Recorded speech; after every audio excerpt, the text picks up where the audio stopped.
तर पाणीपुरी बघितली आणि आपण पाणीपुरी खाणार नाही असं होणारच नाही. तर आज आपल्याला पाणीपुरी पण करायची आहे आणि इथं बघत असाल तर आज आपल्याला डाळबट्टी पण करायची आहे. तर डाळबट्टीचं जर प्रमाण बघितलं तर आपण 1 वाटी रवा घेतलेला आहे आणि 1 वाटी गव्हाचं पीठ घेतलेलं आहे आणि त्यामध्ये थोडंसं मीठ टाकलेलं आहे, हळद टाकलेली आहे, थोडासा सोडा टाकलेला आहे आणि ओवा क्रश करून टाकलेला आहे आणि थोडीशी मिरची पावडर टाकलेली.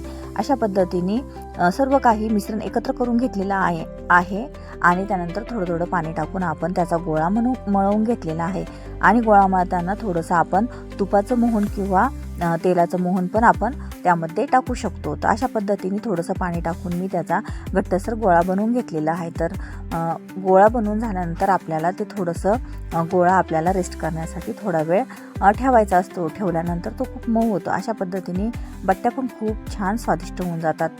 तर तो गोळा बनवून घेतल्यानंतर आपल्याला त्यामध्ये थोडंसं तूप टाकलेलं आहे आणि ते मिश्रण एकत्र करून घेतलेलं आहे आणि त्याचा पुन्हा गोळा छानपैकी मऊसर करून घेतलेला आहे. तर तुम्ही बघत असाल तो गोळा एकदम छान मळल्यानंतर बट्ट्या पण छान होण्यास मदत होते. तर आपण त्यानंतर पुढची जर प्रोसेस म्हटली तर आपल्याला डाळीची करायची आहे. तर आपण त्यासाठी 2 वाटी तुरीची डाळ घेतलेली आहे आणि छानपैकी थोडंसं हळद पावडर मीठ टाकून आपण ती कुकरला लावलेली आहे. 3 शिट्ट्यांमध्ये छानपैकी आपली डाळ एकदम मस्तपैकी पातळ मऊसर शिजलेली आहे. त्यानंतर आपण पुढची तयारी करून घेणार आहोत. जर चॅनलवर नवीन असाल तर चॅनलला लगेच सबस्क्राईब करा आणि शेअर करा आणि लाईक करा, कमेंट्स करा, म्हणजे तुम्हाला नवनवीन व्हिडिओ बघायला मिळतील. तर अशा पद्धतीने आपली डाळ शिजायला टाकलेली आहे आणि आपली डाळ मस्तपैकी शिजलेली आहे. तर मैत्रिणींनो, डाळबट्टी खूप मोठ्या मोठ्या कार्यक्रमांसाठी खूप आवडीने खाल्ली जाते, परंतु त्याचा आवडीचा प्रश्न असतो. त्यामुळे आमच्या घरात आवडती, मुलींना आवडती, सगळ्यांनाच आवडती, त्यामुळे आज हा मेनू केलेला आहे. तर बघा तुम्हाला कसा वाटतो आणि नक्की छान छान कमेंट्स करा. कशी झाली डाळबट्टी ते पण मला कमेंट्स करून सांगा आणि काही नवीन बदल करायचा असेल तर ते पण सांगा. तर अशा पद्धतीने आपली पूर्ण व्हिडिओ बघा, कुठेही व्हिडिओ स्किप करू नका. खूप छान झालेली आहे आपली डाळबट्टी. अशा पद्धतीने डाळीच्या फोडणीसाठी आपण लसूण वगैरे सोलून घेण्याचं काम चाललेलं आहे इथं आणि आपलं पीठ एकदम छान मऊसर भिजलेलं आहे आणि आपण आता बट्ट्या बनवून घेणार आहोत. तर बघा तुम्ही मस्तपैकी गोळा मळून घेतलेला आहे आणि मस्तपैकी त्याच्या छानपैकी बट्ट्या आपण सर्व काही एक एक करून सर्व काही पिठाच्या बनवून घेतलेल्या आहे. तर अशा पद्धतीने वेगवेगळ्या प्रत्येक जणाची पद्धत ही वेगवेगळी असते.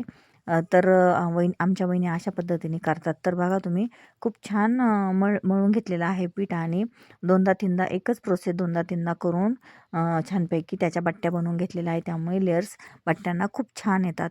तर सर्व काही बट्ट्या आपल्या बनवून झालेल्या आहे आणि पातेल्यामध्ये गरम पाणी करायला ठेवलेलं आहे आणि पाण्याला पूर्णपणे उकळी येऊन दिलेली आहे आणि ज्या बट्ट्या तयार करून घेतलेल्या आपण त्या उकळत्या पाण्यात मस्तपैकी सोडलेल्या आहे आणि त्या पाण्यामध्ये थोडीशी तेलाची धार टाकलेली आहे आणि थोडंसं मीठ टाकलेलं आहे. तर बघा तुम्ही पूर्ण उकळत्या पाण्यात त्या पूर्ण बट्ट्या आपल्या सोडलेल्या होत्या आणि उकळलेलं पाणी असल्यामुळं बट्ट्या शिजण्यासाठी जास्तीचा वेळ काही लागत नाही.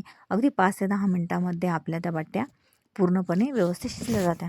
अशा पद्धतीने वहिनींनी त्या चेक करून घेतलेले आहे आणि आपल्या बट्ट्या आता पूर्ण पाणी निथळून बाहेर काढून घेतलेले आहे आणि आता आपल्याला पुढची फोडणीची तयारी करायची आहे. तर आपली डाळ बघा किती मऊसर शिजलेली आहे आणि आपल्याला जे पाणी होतं ते बट्ट्यांचं तेच पाणी आपण त्या वरणासाठी वापरलेलं आहे.